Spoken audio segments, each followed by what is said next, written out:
오늘 산상수훈의 강의 이제 6번째 시간인데 오늘 말씀 구절을 먼저 다시 한번 읽어보겠습니다. 다 같이 한 목소리로 한번 다시 읽어보겠습니다. 시작. 마음이 깨끗한 사람은 복이 있다. 그들이 하나님을 볼 것이다. 이제 얼핏 생각하면 제가 이제 요즘에는 그런 목사님들 많이 없으신 것 같은데 예전만 해도 제가 어릴 적에 이 설교를 하시는데 여러분 윤리 도덕적으로 깨끗하셔야 됩니다. 청결하셔야 됩니다. 크리스찬들은 참 깨끗한 삶을 살아야 됩니다. 라고 설교하시는 목사님들을 참 많이 뵀습니다. 제가 나중에 성경을 알고 나서 그것이 정말 근거 없는 소리였다는 것을 알게 됐습니다. 깨끗하다라는 것은 티 없이 맑고 고요한 상태라고 사전적으로는 정의하지만 성경에서 얘기하는 깨끗한 사람이라는 것은 그 뜻이 아닐 겁니다. 또 마음을 청결하게 가꿔라 이 말도 아닐 겁니다.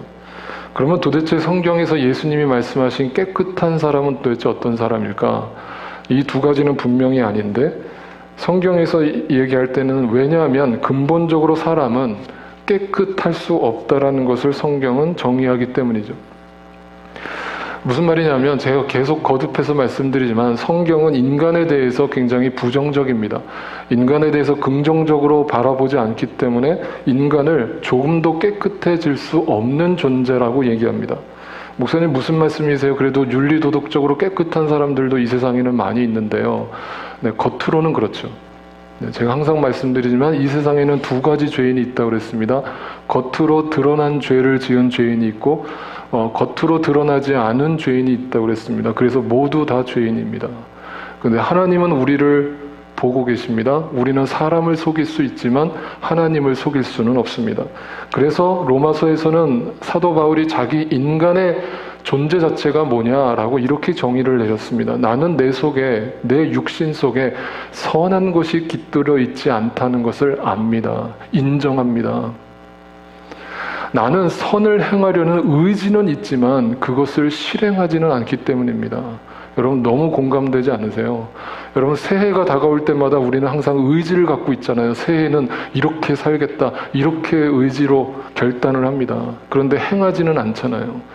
그게 뭘 증거하는 거냐면 여러분 속에 애시당초 깨끗해질 수 없는, 깨끗해질 수 있는 힘이 우리에겐 없다는 뜻이에요. 우리 모든 인간은 다 주님 앞에서 죄인이라는 거예요.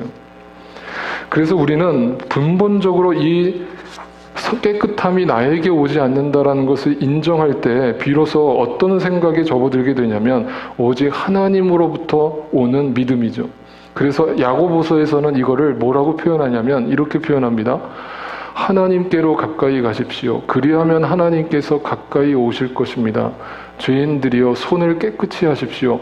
두 마음을 품은 사람들이여 마음을 순결하게 하십시오. 여기서 중요하게 바라봐야 될 것은 뭐냐면 두 마음을 품은 사람들이래요.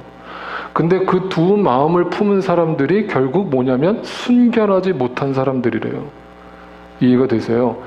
깨끗한 사람은 한 마음을 품은 사람이고 깨끗하지 못한 사람은 두 마음을 품고 사는 사람이라는 뜻이에요. 이해가 되셨습니까? 그러면 두 마음을 품은 너희들이여 순결하라. 마음을 깨끗이 하라. 라는 말의 뜻이 뭐예요? 그 순결이라는 말은 바로 앞에 주어로 넘어가요. 무슨 뜻이냐면 하나님께 가까이 하는 게 순결이라는 거예요. 그러면 하나님께 가까이 하는 게 곧 뭐예요? 믿음이라는 거예요. 다시 말하면 하나님께 청결한 사람이란 누구냐? 깨끗한 사람이란 누구냐? 윤리도덕적으로 깨끗한 사람이 아니라 나는 항상 더럽고 추악한 죄인이고 연약한 죄인이지만 나를 청결하게 하시는 하나님께로 가까이 가게 하는 그 믿음으로 인해서 내가 청결한 자가 된다는 뜻이에요. 다시 말하면 믿음을 가진 자가 청결하다는 뜻이에요. 저는 이 말씀 생각할 때마다 베드로가 생각나요. 여러분 베드로가 풍랑일 때 예수님을 만났잖아요. 예수님이 물 위를 걸어오실 때 베드로가 주여 정말 주님이시라면 나를 물 위로 걸어오게 명령하십시오. 그래 와라. 자, 풍랑이 있는 그 파도에 뛰어들 정상적인 상식을 갖고 있는 사람이 어디 있어요? 우리는 베드로를 물에 빠졌다고 비난하지만 한두 발짝이라도 걸었던 인간이 이 세상에 어디 있어요? 예수님 말고. 베드로가 유일하잖아요. 그럼 베드로는 대단한 믿음의 소유자예요. 근데 중요한 건 우리는 그 배에서 뛰어내릴 조차의 믿음도 없다는 거죠. 베드로는 분명히 예수님을 봤어요. 그리고 예수님이 오라는 목소리를 들었어요. 그랬더니 베드로는 앞뒤 따지지 않았어요. 믿었어요. 그래서 배에서 뛰어내렸어요. 한두 발짝이라도 걸었어요. 근데 베드로가 언제 물에 빠졌어요? 네, 그 풍랑을 바라보는 순간. 결국 뭐냐면 하나님께로 가까이 가는 게 믿음인데, 주님께서 나한테 오라고 그랬는데 내 앞에는 수많은 풍랑들이 있는 거예요. 왜? 주님께로 가까이 가지 못하도록 방해하는 이 세상의 풍랑이 오늘도 내 시선을 빼앗는 거예요. 그래서 내 마음이 두 마음을 품고 사는 거예요. 두 마음을 품는다는 게 무슨 대단한 욕심을 갖고 산다는 뜻이 아니라, 한 눈으로는 하나님을 보면서 한쪽 눈으로는 또 세상의 풍랑을 바라보고 있는 거예요. 그래서 그 마음이 정결하지 못하기 때문에 하나님께서 주시는 복을 누리지 못한다는 뜻이에요. 그래서 히브리서에서는 이걸 더 구체적으로 이렇게 표현합니다. 믿음이 없이는 하나님을 기쁘시게 해드릴 수 없습니다. 하나님께 나아가는 사람은, 하나님께 가까이 가려는 사람은 하나님이 계시다는 것과 하나님께서 자기를 찾는 사람들에게 상을 주신다는 것을 믿어야 합니다. 믿어야 합니다. 이 상이 도대체 뭐냐에 대해서는 제가 몇 주 뒤에 다시 자세하게 설교할 거예요. 오늘은 그게 핵심이 아니니까. 여기서 중요한 포인트는 뭐냐면 믿음이에요. 여러분, 이 구절을 여러분 다 잘 알고 계시잖아요. 그런데 여러분, 이 한 해를 마무리하면서 얼마나 여러분이 하나님 앞에 믿음으로 기도하셨어요? 기도하실 때 정말 하나님이 계시다는 걸 믿으셨어요? 하나님이 나와 함께 하시다는 걸 믿고 기도하셨어요? 그런데 여러분의 표정은 믿음의 기도를 드린 분들 같지가 않으세요. 제가 여러분을 함부로 평가해서 죄송합니다. 왜냐하면 정말 믿음의 기도를 드린 사람은 어떤 표정이 나올까요? 하나님이 계시다면서요. 내 기도를 들으셨다면서요. 그런데 왜 여전히 근심 걱정에 빠져 있어요? 왜 두려워해요? 왜 내일이 걱정돼요? 왜 사람이 무서워요? 여전히 내가 하나님 앞에 기도한다고 하면서 하나님이 나와 살아계시다는 믿음이 내 안에 없는 거예요. 그게 청결하지 않은 거예요. 그게 깨끗하지 않은 거예요. 두 마음을 품고 있는 거예요. 세상의 풍랑을 바라보고 있는 거예요. 그 자에게는 기도의 응답이 있을 수가 없다는 거예요. 아시겠어요? 그래서 여기서 뭘 얘기하는지 잘 보세요. 야고보서에서는 이걸 더 다른 얘기로 합니다. 여러분 가운데 누구든지 지혜가 부족하거든. 잘 보세요. 누구든지 지혜가 부족하죠. 내 힘으로는 이 세상을 헤쳐나갈 지혜가 없죠. 이 세상에 어떤 석박사도 내가 인생에 내일 무엇이 벌어질 거다라고 예언할 수 있는 사람은 이 세상에 없어요. 사람은 다 지혜롭지 않아요. 우리는 다 지혜가 부족해요. 그래서 우리는 기도하는 거예요. 왜? 내일의 주관자가 되시는 주님께 내일을 맡기는 거예요. 그래서 모든 사람에게 아낌없이 주고 나무라지 않으시는 하나님께 기도하는 거예요. 그리하면 받을 거예요. 그런데 누구만 받느냐? 누구만 기도 응답을 받느냐? 조금도 의심하지 않고 믿고 구해야 한다. 하나님이 살아계신 것과 하나님이 지금도 나와 함께 하심을 믿고 기도해야 된다. 그리고 그걸 기도했으면 더 이상 그거를 염려하고 붙들고 살지 말라는 뜻이에요. 다시 말하면 두 마음으로 살지 말라는 거예요. 그 사람은 마치 뭐와 같다고요?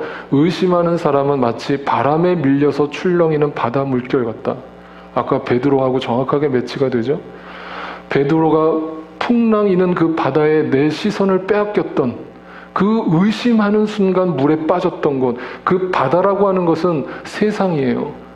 그리고 지옥이에요. 성경에서 말하는 바다는 하나님의 세계가 아니라 성경에서 말하는 바다는 이 세상이고 바로 지옥을 상징하는 거예요. 그러면 그 의심 때문에 결국 내가 이 세상에 빠져버리고 결국 지옥문에 들어가게 된다라는 것을 성경은 강조하는 거예요. 다시 말하면 이 세상에서 누가 나를 건질 수 있느냐? 의심하지 않고 온전한 믿음을 갖는 것, 그것이 바로 청결이라는 거예요. 그런데 더 야고보서 그 다음 구절에서는 이것을 이렇게 정의 내립니다. 그런 사람은 주님께로부터 아무것도 받을 생각을 하지 마십시오. 어떤 사람이에요? 두 마음을 품은 사람, 의심하는 사람, 이 세상의 풍랑을 바라보는 사람, 그 사람은 어떤 응답도 받을 생각을 하지 마십시오. 두 마음을 품었기 때문에. 그러면 그 사람한테 주어지는 것은 기도 응답이 아니라 뭐예요? 그 모든 행동에는 안정이 없습니다.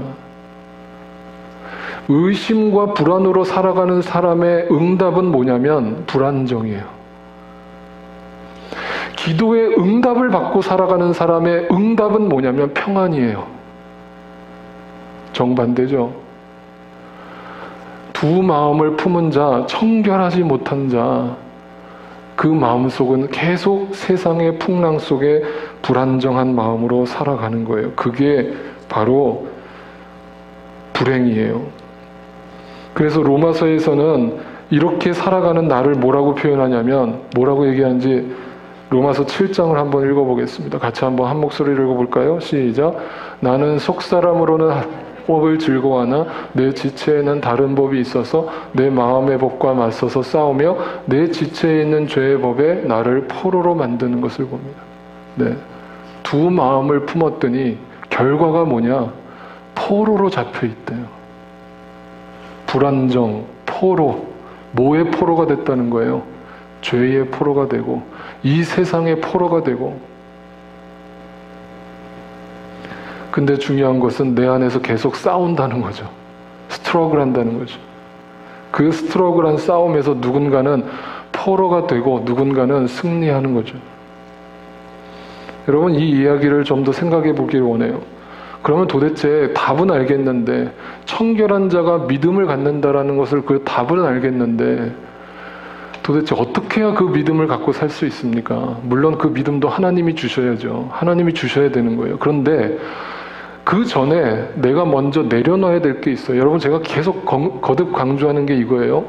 기독교 신앙은 먼저 뭔가를 채우는 게 아니에요. 그래서 뭔가 복을 달라고 또 막 은혜를 달라고 하나님 앞에 나와서 여러분이 암만 기도해봐야 절대 기도 응답 없을 거예요. 그런데 여러분, 언제 그 믿음이 나에게 주어지는 줄 아세요? 언제 그 은혜가 정말 폭포수처럼 내 심령에 가득 부어지는 줄 아세요? 나를 내려놓을 때예요. 나를 비울 때예요.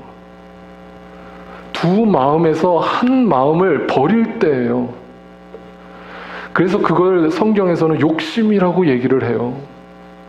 여러분, 욕심이라는 걸 생각할 때 우리는 막 이거 내 거야, 이거 절대 너 안 줘, 이런 거를 우리가 욕심이라고 생각하잖아요. 여러분, 성경에서는 그걸 욕심이라고 하지 않아요. 그거는 세상에서 얘기하는 욕심이죠.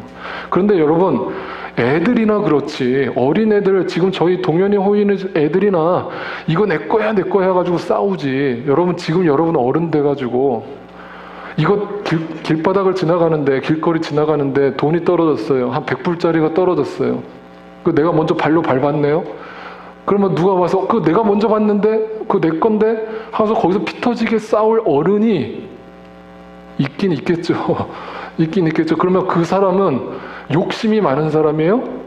아니요, 그건 제정신이 아닌 사람이에요. 아세요?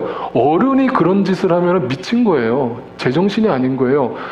여러분, 뭐냐면 성경에서 말하는 욕심은 그런 차원의 욕심이 아니에요. 다시 말하면 성경의 모든 인간들이 다 욕심을 갖고 있다.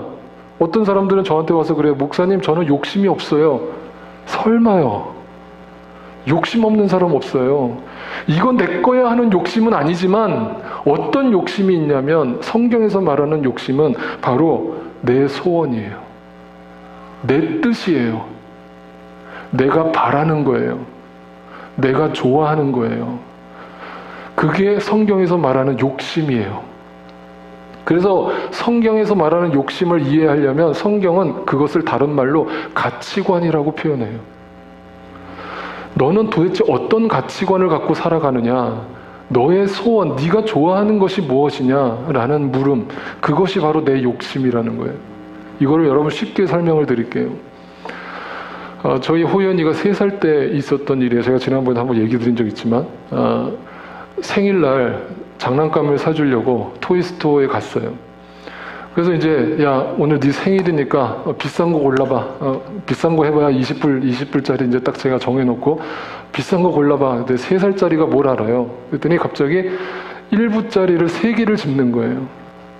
그래서 내가 옆에 있다가 제가 그 레고가 한 20불 하길래 야 호연아 이거 레고 이게 더 좋은 거야. 이거 가져 이거. 절대 안 된대요. 자기는 이 3개를 꼭 가져야 되겠대요.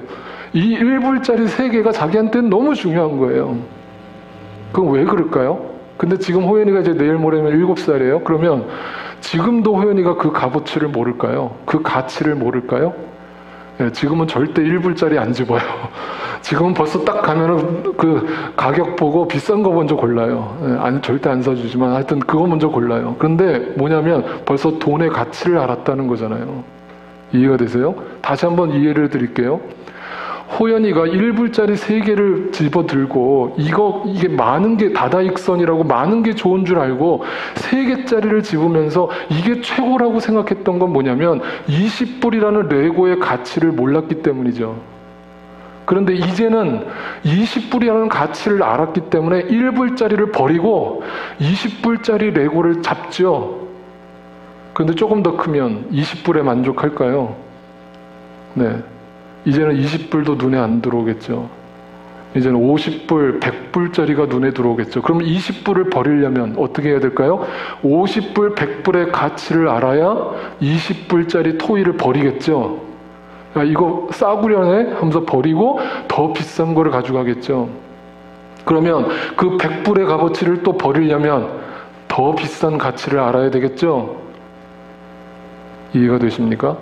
욕심이 뭐냐면 인간의 욕심은 자꾸 새로운 가치를 발견할 때마다 내가 가지고 있는 것이 하찮아 보이는 거예요. 그래서 그것을 버리고 더 좋은 거, 더 큰 거를 기대하는 거예요. 그게 내 소원이에요. 그게 내 뜻이고요. 그게 성경이 말하는 욕심이에요.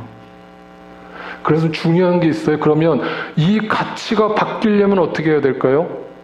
이 세상이 줄 수 있는 금과 은과 어떤 보화를 갖다 줘도 바꿀 수 없는 가치를 발견해야만 이 세상의 가치를 버릴 수 있는 거예요. 이해가 되세요? 정말 이해가 되세요? 여러분, 우리가 예수님을 만났다는 건 뭐냐면 이 욕심을 버렸다는 건데 그게 거듭났다라는 거예요. 예수님의 표현대로 거듭났다라는 말씀을 다시 한번 생각해 보세요. 다시 태어나지 않으면 너희가 하나님 나라를 볼 수 없다. 볼 수 없다. 그러니까 다시 태어난다는 말을 이 니고데모라고 했던 그 바리새인은 뭐라고 얘기를 했냐면 그러면 엄마 뱃속에 들어갔다가 다시 태어나라는 얘기입니까? 그게 되게 우둔한 말 같지만 되게 실질적으로 맞는 얘기예요. 뭐냐면 다시 태어난다는 말이 뭐냐면 내 가치관이 완전히 바뀌어야 된다는 뜻이거든요. 다시 말하면 호연이가 20불의 가치도 다 머릿속에서 지워지고 이 돈에 대한 개념이 다 지워지려면 다시 아기로 돌아가야 되는 거예요. 그러니까 그 니고데모는 정말 그러려면 다시 태어나야 되는 거 아닙니까? 내가 이 세상의 가치를 다 알았는데 어떻게 그걸 버립니까? 어떻게 그걸 버립니까? 근데 예수님 뭐라고 그러냐면 네 힘으로는 불가능하지. 물과 성령으로 거듭나지 아니하면 하나님께서는 네 가치관을 완전히 바꿔버릴 수 있어. 다 버리게 할 수 있어. 이 땅의 금과 은을 옛날에 우리나라 최영 장구처럼 금보기를 돌처럼 볼 수 있어야 되지 않을까요, 여러분? 금보기를 돌처럼 볼 수 있는 마음, 가치관이 바뀌는 거죠. 이 세상의 금은 보화가 예수 그리스도보다 더 값어치 있는 것이 이 땅에 없는 거죠. 그래서 사도 바울은 그걸 가치를 본 거예요. 그 가치를 보고 나니까 자기가 그동안 가지고 있던 이 세상의 가치관들이 다 뭐처럼 여겨져요? 네, 똥처럼 여겨진 거예요. 배설물처럼 여겨진 거예요. 이게 바로 예수를 믿는 거구나. 내가 그동안 예수를 믿는다고 하면서 진짜 믿지 않았구나 라고 생각되어지신다면 여러분 오늘 회개하세요. 그리고 오늘 정말 예수님을 만나세요. 그리고 여러분의 세상적 가치관이 거듭나기를 바라고 다시 태어나기를 바라고 이 땅에 있는 것들을 오물로 취급할 수 있는 수준에 이르기를 원해요. 그래서요, 여러분, 요한계시록에 보면, 제가 지난번에 요한계시록 강의를 했습니다만 다시 여러분 생각하시는 차원에서 요한계시록은 미래를 예언하기 위해서 쓴 책도 아니고 우리에게 종말을 예언하기 위해서 쓴 목적이 거기에 있지 않아요. 요한계시록이 쓴 목적은 단 한 가지예요. 당시에 이 땅에 고난과 핍박을 받고 있던 이 세상의 가치관과 정면으로 맞서서 싸우던 그 성도들이 지칠까봐, 포기할까봐, 낙심할까봐 힘을 내라고, 위로를 가지라, 위로를 받으라고, 그런 뜻에서 사도 바울이 하나님의 계시를 받아서 쓴 게 요한계시록이에요. 근데 그 요한계시록이 끝날 때 어떻게 끝나요? 사도 요한이 뭘 봤대요? 뭘 봤는지를 얘기하는지 이렇게 얘기해요. 나는 새하늘과 새 땅을 보았습니다. 봤습니다. 봤다라는 것은 한 번 보고 끝났다는 게 아니라 지금도 계속 보고 있다는 뜻이에요. 그가 이 세상의 가치관을 버릴 수 있었던 것은 바로 그 하나님 나라를 봤기 때문이고 그 하나님 나라를 지금도 보고 있기 때문이에요. 그런데 중요한 게 있어요. 그 뒤에 뭐라고 나와요? 이전의 하늘과 이전의 땅이 사라지고, 놀라운 변화가 일어나는 게 뭔지 아세요? 하나님 나라의 가치관을 소유하잖아요. 이 땅의 가치관이 사라져요. 여기서 바다라고 하는 것은 아까 제가 뭐라고 그랬어요? 지옥이죠, 아픔이죠, 고통이죠, 죽음이죠. 이 세상에 우리를 괴롭히는 모든 악한 것들이 새하늘과 새 땅을 본 자에게는 사라진다는 거예요. 궁극적으로 종말의 시대에 사라질 것이지만 지금도 초대교인들처럼 내 앞에 죽음의 그 공포가 내 앞에 다가오더라도 새하늘과 새 땅이 내 앞에 보이면 이 땅의 가치관들이 다 사라지는 거예요. 여러분, 무엇이 중한디라는 말 여러분 재미삼아 하시잖아요. 정말 그걸 신앙에 적용해 보세요. 이 세상에서 무엇이 중한디? 다 없어질 것들이잖아요. 다 놓고 갈 것들이잖아요. 여러분, 오늘 2017년 마지막 날이에요. 언젠가 우리 인생의 마지막 날도 와요. 여러분이 지금 그렇게 붙잡으려고 하는 그것을 언젠가 다 놓고 가야 돼요. 그런데 여전히 이 땅의 가치관으로 살겠다고요? 여전히 두 마음으로 살겠다고요? 그 새하늘과 새 땅을 본 자들에게 주어지는 축복이 뭔 줄 아세요? 사도 요한은 이렇게 고백해요. 하나님이 그들과 함께 계실 것이요, 그들은 하나님의 백성이 될 것이다. 하나님이 친히 그들과 함께 계시고 그들의 눈에서 모든 눈물을 닦아주실 것이니 다시는 죽음이 없고 슬픔도 울부짖음도 고통도 없을 것이다. 이전 것들이 다 사라졌기 때문이다. 그게 종말의 시대에만 올 현상인가요? 그렇다면 여러분 아직 예수를 안 믿고 있는 거예요. 이 땅에 살면서도 내 안에 청결함이 이루어지면 하나님을 보게 되고 저 새하늘과 새 땅을 보게 되고 다시 태어나는데 이 땅의 고통이 사라져요. 사라져요. 아시겠습니까? 이 고통이 사라지는 순간 이걸 경험하는 자가 진정한 새해를 맞이하게 될 거예요. 여러분, 제가 여러분한테 여러 번 소개를 해드렸던 제가 참 좋아하는 시가 있습니다. 저는 이 시를 여러분한테 여러 번 소개를 해드렸습니다만 다시 한번 또 읽혀드리고 싶어요. 이 한 해를 마무리하면서 이런 마음으로 우리가 인생을 마무리했으면 좋겠고 한 해를 마무리했으면 좋겠어요. 천상병 시인의 시입니다. 나 하늘로 돌아가리라. 새벽빛 와 닿으면 쓰러지는 이슬 더불어 손에 손을 잡고 나 하늘로 돌아가리라. 노을빛 함께 단 둘이서 기슭에서 놀다가 구름 손짓하면은 나 하늘로 돌아가리라. 아름다운 이 세상 소풍 끝내는 날 가서 아름다웠다라고 말하리라. 제가 지난번 말씀드렸습니다. 이 시를 썼던 천상변 시인은 이 땅에서 행복하게 살다가 죽은 사람이 아닙니다. 온갖 고문과 학대를 받고 질병 속에서 괴로워하면서 고통스럽게 삶을 마감했습니다. 근데 그가 죽기 전에 그는 신앙인이었고, 그는 뭔가를 봤고 뭔가를 보고 있었고, 그 본 믿음을 가지고 이 세상을 저주한 것이 아니라, 이 고통스럽고 이 아픈 세상 다시는 꼴도 보기 싫어 하면서 세상을 떠난 게 아니라 가서 이 세상을 아름다웠다라고 말하리라. 무엇을 보았기 때문일까요? 한 해가 마무리될 때마다 우리가 가장 많이 쓰는 말이 있습니다. 다사다난. 다사다난이라는 한자를 풀어보면 마늘 다자에다가 일사자에다가 고난 난자예요. 한 해가 정말 다사다난했다라고 평가하는 사람들의 그 취지는 뭐냐면 한 해가 정말 고통스러웠다는 거예요. 고난만 많았고 일만 많았고 아픔만 많았다는 거예요. 그런데 우리 크리스찬들은요, 이런 말을 쓰지 말아야 돼요. 정말 여러분이 믿는 자들이라면. 그래서 저는 이렇게 바꿔요.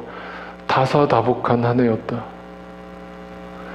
그 다사다난한 한 해 속에서도 예수 그리스도로 말미암아 수많은 복이 우리에게 주어졌음을 볼 수 있는 눈을 갖고 사는 사람이라면 이 세상의 가치관을 지워버린 사람이죠. 근데 여전히 세상 사람처럼 아이고 다사다난한 한 해 또 지나가네, 또 다사다난한 한 해가 오네 라고 사는 사람이라면 아직 그 믿음의 눈을 갖고 있지 못한 거죠. 여러분, 오늘 말씀을 한번 생각해 보세요. 마음이 깨끗한 자는 복이 있대요. 저희가 하나님을 볼 것이기 때문이래요. 이 말을 다시 풀어서 얘기하면 이 말이에요.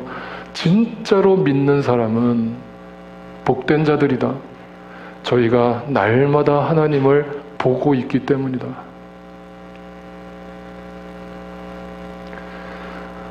다가오는 새해에도 우리가 마음이 청결한 자로 하나님을 날마다 보면서 한 걸음 한 걸음 나아가실 수 있기를 주님의 이름으로 축복합니다. 함께 찬양 드리겠습니다. 주여